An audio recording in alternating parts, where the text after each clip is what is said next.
የአምሃ ኢየሱስ ገብረ ዮሐንስ ለአምስተኛ ጊዜ አጭርና አስቸኳይ የሆነ የማስጠንቀቂያ መልእክት ለሸዋ አማራና ለአዲስ አበባ ሕዝብ። በስመ አብ ወወልድ ወመንፈስ ቅዱስ አሃዱ አምላክ። ሚያዝያ 7 2013 ዓመተ ምህረት ከቅዱሳን ስውራን የመጣልኝ መልእክት ነው። አንባቢና ሰሚ የሆን ሁሉ ብትቀበል ተቀበል፣ ባትቀበል ጣለው። አማራ በታረደበት ካራና ገጀራ ኦሮሞ ይታረዳል፣ መታረዱም አይቀር፣ ያውም በእጥፍና በከፋ ሁኔታ። ሸዋ አሸዋ የምትሆኝበት ቀን ደርሷል። ከበርሽ ላይ ነው። የአዲስ አበባ መከራና ሰቆቃ ከዳሽ በኋላ ይጀምራል። መቼ እንደሆነ አልናገርም። ያኔ ምድር ትንቀጠቀጣለች፣ እንደ ምጽአት ትገለባበጣለች። የሸዋ ምድር ኡኡታ፣ የመከራ ቀንበር፣ ሰቆቃ ይወርዳል። በማናቅም ይቻል ይሆን እንጃ። አምላከ ቅዱሳን አንተ እወቀው። በምንም ቃል መግለጽ አይቻልም። መከራው ከባድ ነው። ኦሮሞ የተባልከውና እንዲሁም አንተ ትግሬ ኦሮምኛ ተምረህ ቋንቋህን ቀይረህ ነው ሀገር እያመሳችሁ ያላችሁት።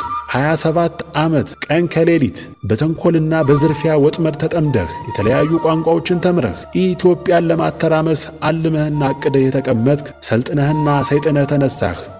ኢትዮጵያ ባበላችህ፣ ባጠጣችህ፣ ባበለጸገችህ፣ ባጎረሰችህ መልሰህ ነከስካት፣ አደማሃት፣ ለማፍረስ ተስማማህባት። ከዚህ ላይ መንፈስ ያቀበለኝም ይሁን የራሴ ይሁን ባላውቀውም የኔ የሆነች አጭር መልእክት እነሆላችሁ። ትግሬና ኦሮሞ ሁሉ አንድ ቢሆኑም አማራን ተዋግተው ለማጥፋት አይችሉም። አማራን አጥቅተው ኢትዮጵያን አይገሉም። ለቤተ መንግሥትም ለዙፋን አይበቁም።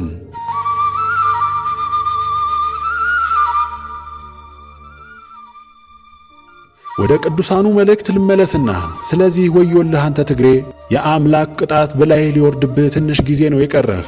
አምላክህን ተማጸን፣ ለምን አደብ ግዛ ተብለሃል። አምላክ እንደማይፈጽሙት ሲያውቅ እንዲህ ማለቱ በክፋታቸው ምክንያት የመጣባቸውን የመከራ ፍርዳቸውን ሲጠቁማቸው ነው። መቼም መላው የኢትዮጵያ ሕዝብ የሚቀጣ መሆኑ ባይቀርም የትግሬንና የኦሮሞን ሕዝብ የእልቂት መቅሰፍት ግን መናገር የሚችል አንደበት የለኝም፣ አሳምሬ ያውቀዋለሁና። የትግሬ የመከራ ፍዳ ገና ብዙ ነው። ምክንያቱም ለኢትዮጵያና ለመላው ኢትዮጵያውያን ሕዝብ ሁሉ፣ ለክርስቲያኖች፣ ለአማራ ነገድ ሁሉ የሞትና የእልቂት ጥፋት ጀማሪዎቹም ፈጻሚዎቹም የእነሱ ልጆችና እነሱ ናቸውና። ስለዚህ የትግሬ ሕዝብና ወያኔ ይለያያሉ፣ አንድ አይደሉም እያለ ለፖለቲካ ቁማር ስምምነትና ለይምሰል ሲል የሚለፈልፈውን አጭበርባሪ ፖለቲከኛ፣ ጋዜጠኛ፣ አክቲቪስት፣ የሃይማኖት አባት የሚባለውን ሁሉ ምንም አትስሙት ብዬ ደጋግሜ ተናግሬያለሁ። ዛሬም ደግመዋለሁ። የፈለከውን ስም ለጥፍብኝ። አንዳንድ ንጹሐን ትግሬዎች እኮ አሉ። እናም እነዚህ ለምን አብረው ይደመራሉ እያልክ አትለፍልፍብኝ። ለእኔ እሱን አንተ አትነግረኝም። በዚህማ ቢሆን ኖሮ 15ቱ ነቢያት፣ 12ቱ ሐዋርያት፣ 36ቱ ቅዱሳት አንስት፣ 72ቱ አርድእት በጠቅላላ 135 ቅዱሳንም የተገኙና የነበሩ ከዛው ከእስራኤል ነበሩ። ግን እስራኤልን ከወራሪ ጥፋት አላዳኗትም፣ ራሳቸው ዳኑ እንጂ። ይኩን ፍሬ በውስጤትኪ እስከ ለዓለም። ትርጉም በውስጥሽ ለዘላለም ደግ ሰው አይገኝብሽ፣ አይውጣብሽ፣ አይኑርብሽ ነው ያላት ጌታችን መድኃኒታችን ኢየሱስ ክርስቶስ። የዛሬዋ የትግሬ ምድርና ትግሬ ፍጻሜያቸው ይህ የመርገም ቃል ነው። ምን ታመጡ? እንደናንተ የግብዝነት ቃልማ ቢሆን ኖሮ ታቦተ ጽዮንን አቡነ አረጋዊም ያሉት ከዛው ከምድራቸውና ከነሱ መሃል ናቸው እኮ። ግን ምን ዋጋ አለው? ፈጣሪ የሚፈርደው በሰው መልካምነትና ክፉነት ስለሆነ በደንብ ይቀምሷታል። በጥቅሉ ስለ እነሱ ጉድ እኔ የማውቀውን አታውቁምና ቱባ አፋችሁን ዝጉ። ፓትርያርክ ተብዬው አስመሳዩ ዛሬ በጭንቀት ውስጥ ያለው አባ ማትያስ የሚባለው ትግሬ ያኔ ነገዱ የሆነው ወያኔ በስልጣን ላይ በነበረበት ጊዜ ወጣቱ በየቦታው ለተቃውሞ ሰልፍ እየወጣ በሳይጣኒዝም ወያኔዎች ጥይት ሲጨፈጨፍ ፓትርያርክ ተብዬው በአደባባይ ምን እንዳለ አታውቁምን? ልጆቻችሁን ምከሩ፣ ተው፣ እረፉ በሏቸው ነበር ያለው። ታዲያ ይህ ቃል ምን ማለት ነው? መልሱን ለተበደለው የሕዝብ ክፍል ትቼዋለሁ። ዛሬ ግን በሥጋና በነፍስ ምጥ ተይዟል። ደሞ ዘለላ ዘለላ ያዞን ባያፈሳል። ገና ምኑን አይተህ ጠብቅማ። ነገድህ አባ ጳውሎስም ከነልጆቹ ከመለስ ጋር ሆኖ እየተንጨረጨረ በሲኦል ውስጥ እየጠበቀህ ነው። በል እንግዲህ ትግሬ የሆንክ ሥጋችን ተነካብን ብለህ፣ አስመሳዩ ክርስቲያን የሆንክ ደግሞ የሃይማኖት አባታችን ተነካብን ብለህ እኔን እንደለመደብህ ተሳደብ፣ እርገም። ምንም በል ምን ጳጳሳችሁንም ሆነ ራሳችሁን በተአምር ማትረፍና ማዳን አትችሉም።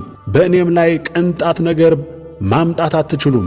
ይልቅስ እያንዳንድህ ክርስቲያንና ትግሬ የሆንክ ሁሉ ራስህን ስደብ፣ ራስህን እርገም፣ ራስህን ጥላ።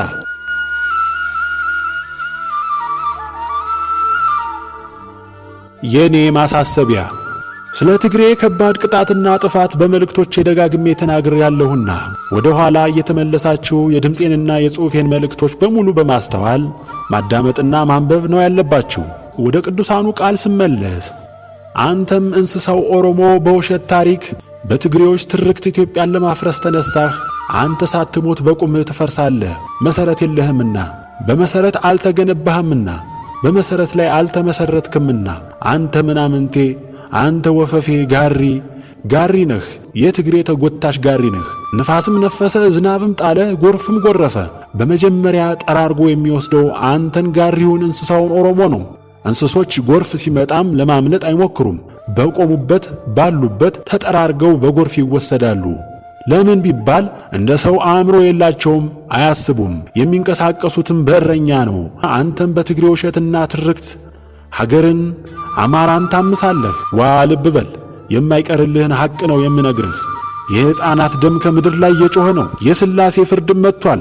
የንጹሐን ክርስቲያኖች ደም የክርስቶስ ደም ነውና እዚህ ላይ ጥምቀታችንና ቁርባናችንን ሲጠቁም ነው። የደም ዋጋውን የሚያስከፍሏችሁ የአብርሃሙ ሥላሴ ናቸው፣ ሌላ ማንም አይደለም። ዋጋችሁን የምታገኙት ከማንም ወገንና ነገድ አይደለም። እግዚአብሔር አምላክ ነጫጭባዎችን፣ ጠምጣሚዎችን ማለትም አረቦችን አዝዟቸዋል፣ ልኳቸዋል። መሸሻና መደበቂያ፣ መሮጫና ማመለጫ የለም።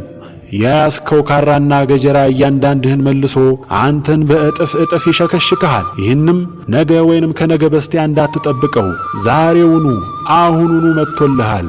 የጊዜውን መቅረብ ነው የሚናገረው። መደበቂያህና መሸሻህ የት ይሆን? በጌ ምድር ወይስ ሸዋ ወይስ አክሱም? የት አባህ ትገባ ይሆን?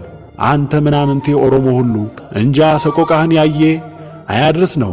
ልክ እንደ ትግሬ ባለጋሪ ኦሮሞማ ሰማህ? ንስሐ ገብተህ ተዘጋጅ። ጎመን ሁላ አንተ ጎመን ነህ።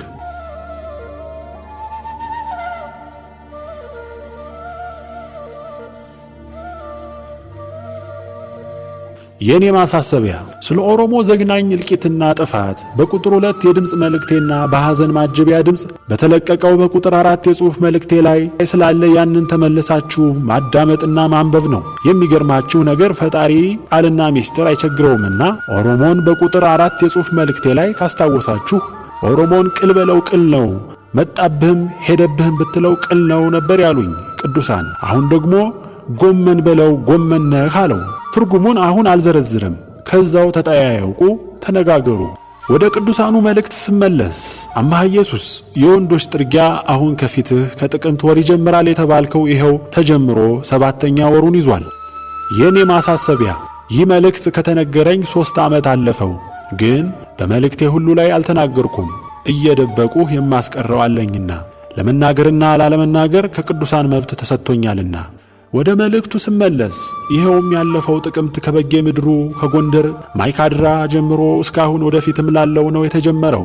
እኔም ጥያቄ አቀረብኩ እንዲህ ብዬ፣ የወንዶች ተብሎ ታዲያ ሕፃናት፣ አዛውንት፣ እናቶችና አባቶች ሁሉ እየታረዱ አይደል እንዴ? የሚታረደው እኮ ወንድ ብቻ አይደለም አልኩ። ቅዱሱም መለሰልኝ፣ ከማይካድራ ጥቅምት 26 ጀምሮ በትግሬዎች እጅ የተፈጸመው የወንጀል ጠረጋ እየታረደ እየተገደለ ያለው የእስካሁኑ ጠረጋ ሁሉ ወንዱ ነው። ወንድ ነው ያለህ አማራን ነው። አማራ ዘሩ ወንድ ነውና እናቶችም ሕፃናትም አረጋዊም ሴቶችም ሁሉ ወንዶች ናቸው። ማለትም ጀግኖች ናቸው፣ ወንዶች ናቸው። የሚያስታጥቃቸው አጡ እንጂ። እናም ወንዶች የተባሉት አማራዎች ናቸው በጀግንነታቸው ምክንያት። ቢሆንም ግን አንተ አይዞህ፣ አምላካቸው ታጥቋል። ሲበቀልላቸውም ታያለህ። ያኔም ደስታህ እጥፍ ይሆናልና ተረጋጋ። መልሼም ያኔ ከተነገረኝ መልእክት ጥያቄ አቀረቡ። ሱሪ ከለበሰች ክርስቲያን ቀሚስ የለበሰች ሙስሊም ትተርፋለች የተባልኩትስ ትርጉሙ ምንድነው አልኩ፣ የበለጠ ለማወቅ ብዬ። ቅዱሱም መለሰልኝ፣ ይኸው እየመጡ ነው። ባለፈው ዓመትና በቀደም እንደተነገረህ የምስራቁ ጦር እየገሰገሰ ነው የተባልከው እኮ እነሱ ናቸው። ማንንም ሳይመርጡ እንደ ወፍጮ እየፈጩ ይመጣሉ። ሁሉንም ሀገር፣ ነገድ፣ ቋንቋ ሳይሉ ፍጭት ያደርጉታል፣ ይፈጩታል ብሎ ቅዱሱ ተሰወረ። ከዚህ ላይ ትርጉሙን እኔ ግልጽ አድርጌ ልተርጉሙላችሁ። ይኸውም ሱሪ የለበሰች ሴት የተባለው የኢትዮጵያ ወንድ ታጣቂ ጦር ነው። ያኔ መቋቋም ያቅተዋልና የወንድነት ልቡ ይከደዋልና ፈሪ ይሆናልና ፈጣሪ ሲፈርድበት ነው። የሀገሩን ወጣት ያለምንም ጥፋቱ ሰልፍ ወጣ በማለት 30 ዓመት በጥይት እየጨፈጨፈ በንጹሃን ደም ታጥቧልና። ቀሚስ የለበሰች የእስላም ሴት የተባለው ደግሞ የአረቦችን ታጣቂ ጦር ነው። ቀሚስ ለብሰው ስለሚመጡ ሴት አላቸው። እንዲሁም ፈጣሪ ሕዝባችንን እንዲቀጡ ስላዘዛቸውና ያኔ ሱሪ ከታጠቀውና ወንድ ጀግና ከተባለው ከኛ ጦር ይልቅ ቀሚስ ለለበሱትና በሴት ለተመሰሉት ለአረቦቹ ከኛ ጦር ይልቅ ለነሱ የልብ ድፍረትና ወንድነት ስለሚሰጣቸው ቀሚስ ለባሽ ሴት ትተርፋለች አለ። ብዙ ሕዝባችንን እንደሚጨርሱ ሲናገር ነው።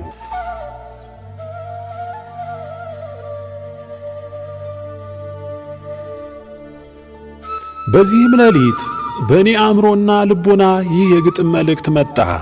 ያን ታላቅ ምህላ በጽጌ 40 ቀን ጾም የጎንደርን ጸሎት ሰማ መድኃኔዓለም። ስልጣኑም የኔ ነው ትእዛዙም የኔ ነው ይቆይ ያለ ጌታ ጎንደር መፍሰሱ ደም። የአማራውን ሀገር አስቀደመ ሸዋን፣ የአሕዛቦች መሪ መጣ አብይ ሰይጣን። በድንገት ሊያጠፋት አዲስ አበባን። አንቺ አዲስ አበባ የሸዋ ምድር እንዴት ልትቀድሚ ቻልሽ ከዛች ከጎንደር? እናቱን ስጠይቅ ዝም አትናገር፣ ልጇንም ስጠይቅ ዝም አይናገር። ያንቺ መቅደም ለኔ ሆነብኝ ምስጢር፣ እባክሽ ንገሪኝ የሸዋ ምድር። እኔስ መቼ አውቄው መቅደሜን ከጎንደር? አዘዘብኝ እንጂ ጌታዬ እግዚአብሔር።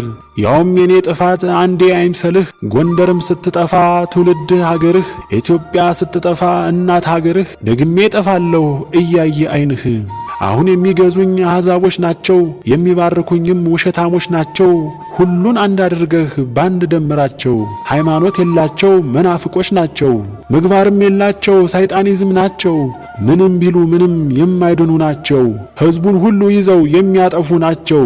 ክርስቲያኑ ሁሉ ሟርተኛ ይልሃል፣ ንግርቱ አይደርስም ወይ እያለው ያሾፋል። ድንገት እስኪውጠው እንደ ዘመነ ኖህ፣ አቃጥሎ እስኪበላው እንደ ዘመነ ሎጥ፣ ተለቅሞም እስከሚያልቅ እንደ ሆመራ ጥጥ እንኳን አንተንና ጌታን ማያዳምጥ ብላ ነገረችኝ ሸዋ አዲስ አበባ። በል እንግዲህ አይዞ ሆድህ እንዳይባባ፣ ሁሉም እንደ ሥራው በገደል ሲገባ።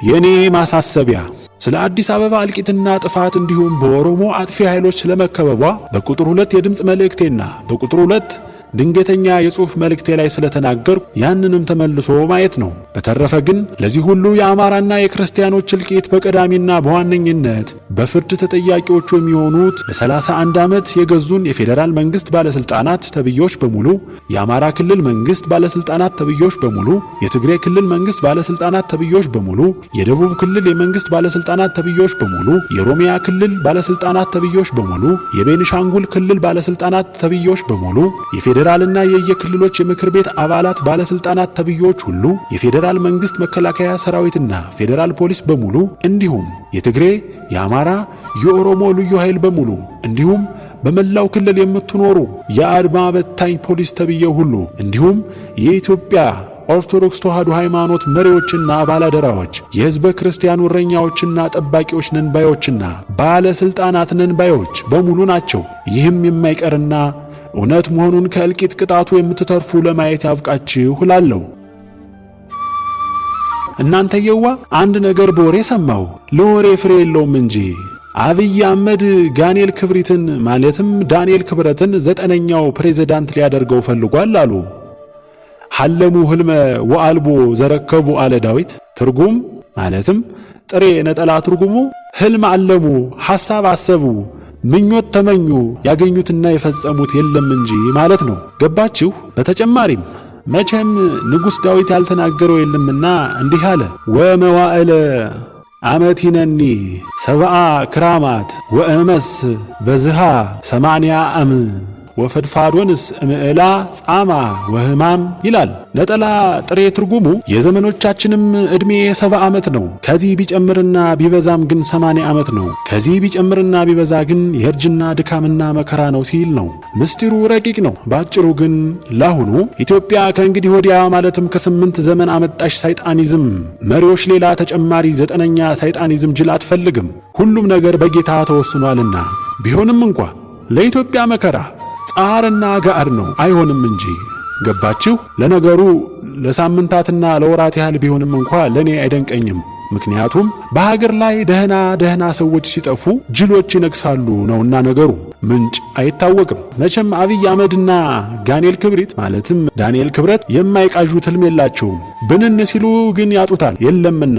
እኔ ግን አብይ አህመድ የሚያሳዝነኝ ወላጅ እናቱ ንጉሥ ትሆናለህ ስትለው በዛውም አያይዛ ንግስና ግን የአላህ ሳይሆን የሰይጣን ነው፣ የልማት ሳይሆን የጥፋት ነው፣ የሰላም ሳይሆን የሁከት ነው፣ የህይወት ሳይሆን የሞት ነው፣ የደስታ ሳይሆን የሐዘን ነው፣ የእልልታ ሳይሆን የዋይታ ነው። ህዝብ መጀመሪያ ወዶና አክብሮ ይቀበልሃል፣ ኋላ ግን መልሶ ይጠላሃል፣ ያዋርድሃል። ንግስናህም ለአጭር ጊዜ ነው፣ መጨረሻም አጠፋፍም የከፋ ነው ሳትለው መቅረቷ ነው። ወይስ ያኔ ስትነግረው ይህ ጉዱ አልተገለጸላትም ይሆን? ወይንስ ተገልጾላት ክፋቱን ከነገርኩት ልጄን ይከፋዋል ብላ አስባ ይሆን ያልነገረችው? የዚህን ያህልስ ነብይትም አትሆን። እንዲያው ቡና ስትጠጣ አውሊያው ሹክ ብሏት ነው እንጂ። ምንም እንኳን ንግስናው የውሸትና የዛር መንፈስ ቢሆንም ለዚህም የእውነተኛዋ ሃይማኖት የተዋህዶ መጽሐፍ ይመሰክርበታል እንዲህ ብሎ ወንጉስኒ ለእመ ኮነ መናፍቀ ኢኮነ ሀዲሁ ንጉሰ እምይእዜ አላ አላዊ ውእቱ። ትርጉም ንጉሥ መናፍቅ ቢሆን ወይም መናፍቅ የሆነ ንጉሥ ቢሆን ከዛሬ ጀምሮ ንጉሥ ከሆነበት ጊዜ ጀምሮ ማለት ነው ገና ንጉሥ አልሆነም፣ አላዊ ከሃዲ ነው እንጂ ይላል። የእኛ ጳጳሳትና ፓትርያርክ ተብዬዎች ግን ይህንን ሳይማሩና ሳያውቁ አንዴ ንጉሥ፣ አንዴ ሙሴ፣ አንዴ ነቢይ ወዘተ ወዘተ እያሉ ሰገዱለት፣ ሸለሙት፣ አመሰገኑት። ምንም እንኳ ትምህርትም ሆነ መልካም ምግባር የሌለው ሁሉ በተለያየ የሙስና አይነት ለጵጵስና እየበቁ ሀገርን፣ ሕዝብን፣ ሃይማኖትን፣ ታሪክን ሁሉ ከሚያጠፋ ሽፍታ መንግስት ጋር አብረው ተደምረው እያጠፉ ይገኛሉ። እንዲያው ግን የተሸከማችሁትን መስቀል ምስጢሩ አይከብዳችሁምን? ነው ወይስ በንቀት ነው የያዛችሁት? መስቀሉ ደም የፈሰሰበትና የሚፈስበት እንጂ ስልጣን የሚፈለግበት፣ ብር የሚቆጠርበት፣ መኪና የሚገዛበት፣ ውስኪ የሚቀዳበት፣ ክትፎ የሚበላበት፣ በደስታ የሚኖሩበት፣ ውሸት የሚዋሹበት ዓለምን መስለው የሚኖሩበት መሰላችሁ እንዴ? እኔ የደንቆሮው ልንገራችሁ እንዴ? እኔ የዕውሩ ልምራችሁ እንዴ? እኔ የደካማው ላበርታችሁ እንዴ? በጣም ታሳዝናላችሁ። ወዮ መጨረሻችን! አረ ለመሆኑ ይህንን ሰው ጋኔል ክብሪትን ማለትም ዳንኤል ክብረትን እንዲህ የምትወርድበትና ነክሰህ ያስከው ምን ቢበድልህ ነው እንደምትሉኝ አውቃለሁ። ልክ ናችሁ። ምን ላድርግ ብላችሁ ነው? አውሬ ሳይነኩት አይናካም እኮ፣ ያውም የተኛን አውሬ ቀስቅሶ፣ ያውም 28 ዓመት በትዕግስትና በዝምታ ችዬ። እናማ መበደሉማ ምን እኔም ብቻ የጎንደርንም ሕዝብ ጭምር እንጂ ሳይሆንለት ቀረ እንጂ እሱማ ያሰበውን አስቦ የተናገረውን ተናግሮ ነበር። ጎንደር ግን ይህንን ነገር አያውቅም። ሌሎች ነገሮችም አሉ። እኔ ነኝ የማውቅ። ወንዝ ሲጠራ አሻገራለሁ፣ ዳኛ ሲኖር እናገራለሁ። ጊዜው ይድረስ። በመጨረሻም ለነፍሳችሁ ለምታስቡትና እኔንም ለንስሐ መግባት ብላችሁ በየኮሜንታችሁ በምን መንገድ ማግኘት እንደምትችሉና እንደተጨነቃችሁ የብዙዎቻችሁን መልእክት አይቼዋለሁ። በተለይ ደግሞ አንድ የሁለተኛ ዓመት የዩኒቨርሲቲ ተማሪ ነኝ ያልከው ልጅ ስምህን በዚህ መግለጥ አልፈልግም፣ ምልክት ልስጥህና አንዱ የኮሜንትህ ምላሽ የሆነው ክርስቲያን ወገንህ አሁን አባ እማህ ኢየሱስን አታገኛቸውም ውጭ ናቸውና፣ ሆኖም ግን አንድ የብሉይና የሐዲስ ኪዳን ትርጓሜ መምህር የሆኑ አባት ልጠቁምህ ብሎ ሲጽፍልህ አንተ መልሰህ መልስ የሰጠህ ወንድሜ የሆንከው ማለቴ ነው። አሁንስ ማንነት ገባህ? እናማ እኔ ትናንትም ዛሬም ነገም ደጋግሜ የምላችሁ በመድረክም ሆነ በግል እስክንገናኝ ድረስ ለነፍሳችሁ ለምታስቡት ጤነኛ ማለትም ባለ አእምሮና ባለ ልቦና የሆናችሁትን ማለቴ ነው። ብዙዎች ቱቦ አፍ የሆኑ አስመሳይ ክርስቲያን ተብዬዎች የሆኑ በሽተኞች ስላሉ እነሱን ማለቴ አይደለም። እናማ ለእናንተ እንዲህ እላለሁ፣ ከልጅነት እስከ ዕውቀት በማወቅም ባለማወቅም በስህተትም በድፍረትም በተግባር የፈጸምነውን የኃጢአት አይነት ሁሉ ምንም ሳንረሳ ካህኑን ፈርተን አፍረን ሳንቀንስ ሳንደብቅ ኃጢአቷን ደስ ደስ እያለችንና እየጣፈጠችን እንደሰራናት ሁሉ እንዲሁም እያስጨነቀችንና እየመረረችን በድፍረትና በመረጋጋት እንናዘዝና ከቁርባን ውጪ በኑዛዜ ቅጣታችን እንቆይ ነው የምላችሁ። ይህንን ግን አሁንም የምናገረው ለወጣቶችና ለጎልማሶች ነው እንጂ ለአሮጊቶችና ለአዛውንቶች አይደለም። እናንተማ በቅላችሁ አድጋችሁ አፍርታችሁ አርግፋችሁ ደርቃችሁ አበቃችሁ እኮ። የሚገባችሁ ከሆነ ይግባችሁ። እናማ ወጣቶችና ጎልማሶች ሆይ እንደነገርኳችሁ ነው ማድረግ ያለባችሁ። ከዚህ ውጭ ግን አብዛኞች ካህናትና ንስሐ አባቶቻችሁ የዋህ ስለሆኑ የእናንተን የሥጋ ደካማነትና ችግር ስለማያውቁ ቁረቢ ቁረቡ ሲሏችሁ እሺ አትበሏቸው። እኔ አሁን የምፈልገው የኑዛዜ ቅጣቴን እንጂ ቁርባን አይደለም። እኔ ለቁርባን ይቅርና ለኑዛዜም እንኳን የማልበቃ ደካማ ነኝ አባቴ ወዘተ በሉት። ያኔ ይተዋችኋል። በግድ ቁረቡ አይልም። የሚያስገድድ ከሆነ ግን ዕውቀት የለውምና ወደ ሌላ አዋቂ ወደሚሆን ካህን መሄድ ብቻ ነው እንጂ እኔ ምን ቸገረኝ ያስገደድከኝ አንተ። ስለዚህ በእኔ ለሚመጣብኝ ኃጢአት የተጠያቂነቱ ፍዳ በራስ ላይ ይሆናል ብላችሁ ወደ ቁርባን ዘው እንዳትሉ ነገርኩ። ካልቆረብክ አትድንም። የኑዛዜ ንስሐ ብቻ አያድንህም የሚልህና የሚያስፈራራችሁ ከሆነ ወደ ሊቃውንት መሄድ ብቻ ነው። እንዲህ የሚለው ካህን የሚያንሰው ያንሰዋልና። እስከዛው ድረስ በጣም አጭር የንስሐ ትምህርት ላቅምሳችሁ እስቲ። ፈጣሪያችን አምላካችን ንጉሣችን ጌታችን መምህራችን መድኃኒታችን አባታችን ኢየሱስ ክርስቶስ ለሐዋርያት ስለ ጸሎት ሲያስተምራቸው ምን ነበር ያላቸው? ከመሃል አንድ ቃል ላውጣና ልተርጉምላችሁና በደንብ ያዟት። ሲሳኤነ ዘዕለት ዕለትነ ሀበነ ዮም። ትርጉም የዕለት ምግባችንን ስጠን ዛሬ ማለት ሲሆን ምስጢሩ አእምሮአችንና ልቦናችን ሊቀበለውና ሊችለው የሚቻለልን ለእኛ ለማዕይም ምዕመናኖች የሚመጥነውን የሃይማኖት ትምህርት በሃይማኖት ሊቃውንት አባቶቻችን አድረህ አስተምረን አሳውቀን ማለት ነው። አሁን ከቁርባን በፊት መጀመሪያ ትምህርት እንደቀደመ እወቁ። አንድም ትፈጽምልን ዘንድ በየጊዜው በጸሎት የምንጠይቅህን የምንለምንህን የምንማጸንህን የጸሎታችንን ዋጋ በቸርነትህና በፈቃድህ ስጠን በሉኝ ማለት ነው። አሁንም ከቁርባን በፊት ጸሎት እንደለጠቀ እወቁ። አንድም ፈጣሪ ሆይ እንግዲህ ትምህርቱንም ጸሎቱንም በሊቃውንት አባቶቻችን አድረህ አስተምረኸኛል፣ አሳውቀኸኛል። አሁን ደግሞ ከዚህ በፊት ለሠራሁት ኃጢአት ሁሉ ለነፍስ አባቴ ተናዝዤ በቀኖና ኃጢአቴን ሁሉ በቸርነትህ ታስወግድልኝ ዘንድ ለንስሐ አብቃኝ፣ ንስሐን ስጠኝ በሉኝ ሲል ነው። አሁን ደግሞ ከቁርባን ምን ሰለሰ ቢሉ ንስሐ ነው። አንድም ፈጣሪ ሆይ ዕድሜን ሁሉ ትምህርቱን አስተማርከኝ፣ ጸሎትንም አስያዝከኝ፣ ንስሐውንም አስፈጸምከኝ። አሁን ዕድሜም ገፍቷል፣ ሥጋዬም ደክሟል፣ ቀዝቅዟል። ከእንግዲህ የቀረኝ ቅዱስ ሥጋህና ክቡር ደምህ ብቻ ነው። ስለዚህ መድኃኒታችን ኢየሱስ ክርስቶስ ሆይ ለመጨረሻው የክብር መድኃኒትህ ለሆነው ለቅዱስ ቁርባን ታበቃይ ዘንድ ፈቃድህ ይሁን። ይህም ቢሆን በአንተ ቸርነት እንጂ በእኔ ዕውቀትና ብቃት አይደለም በሉኝ ሲል ነው። የትምህርቱ ምስጢር ግን ሲመሰጠር ይህ ብቻ አይደለም፣ ሰፊ ነው። ለአሁኑ ይበቃችኋል። እንግዲህ ቁርባን አራተኛ ደረጃ ላይ እንደደረሰ እወቁ። ያውም ሰፊውን ትንታኔ በጨምርላችሁ ደግሞ ወደ ላይ ከፍ እያለ ይሄዳል። ስለዚህ በዚህ በሰጠዋችሁ የመንፈስ ቅዱስና የሊቃውንት ትምህርት በሆነ እየተመራችሁና እኔንም በጸሎት እያሰባችሁኝ ራሳችሁን ከአጉል አላስፈላጊነት የመንፈስና የሥጋ ጭንቀት ከሚሆንባችሁ ነገር ሁሉ ርቃችሁ በመጽናናትና በመረጋጋት ኑሩ እላችኋለሁ። የጽድቅ አምላክ መድኃኔ ዓለም ከእኔም ከእናንተም ጋር ይሆን ዘንድ ፍቃዱ ይሁንልን። ኃጢአቴን ሁሉ ጨለማ ሊሰውርልኝ የማይችለው ምድር ሊሸከምልኝ የማይችለው ሰማይ ሊከርንልኝ የማይቻለው ነፋስ ሊጠርግልኝ የማይቻለው ፀሐይ ሊያቃጥልልኝ የማይቻለው እሳት ሊያቃጥልልኝ የማይቻለው ወንዝ ሊወስድልኝ የማይቻለው ውቅያኖስ ሊውጥልኝ የማይቻለው ጫካ ሊደብቅልኝ የማይቻለው የኃጢአት ባላባት የሆንኩት ልጃችሁና ወንድማችሁ አምሃ ኢየሱስ ነኝ። ደህና ሁኑልኝ።